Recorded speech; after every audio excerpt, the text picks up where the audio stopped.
This video continues in doing algebra right here from geometry, and you have to have knowledge of geometry to set up the equations, as we shall see.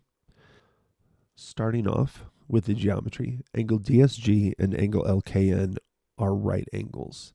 That means that this is 90 degrees, and this angle is also 90 degrees. Next, angle DSF and angle LKM are both 45 degrees. So, angle DSF is 45 degrees. Now, since angle DSF is 45 degrees and angle DSG is 90, angle FSG is also 45 degrees.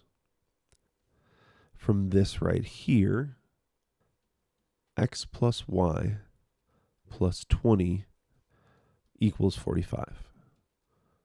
Or x plus y equals 25.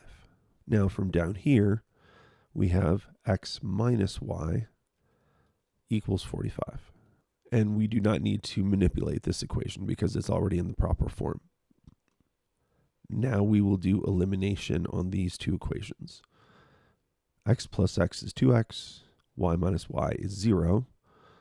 25 plus 45 is 70, and x equals 35.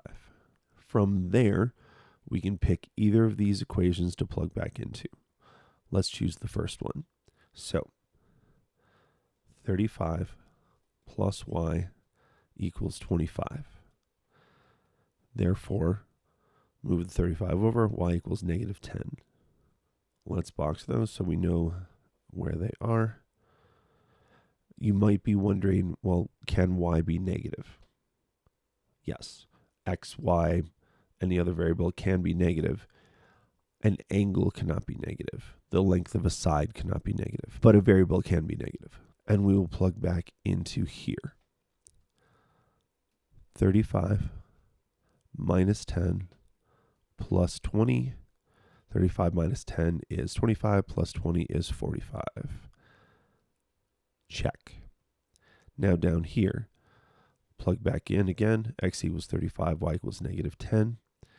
35 minus negative 10, which is 35 plus 10, is 45. And that works again. So again, on these problems, so as a reminder on all of these, the algebra comes from the geometry of the problem. You have to understand the geometry, you set up your equations, and now it's just straight algebra.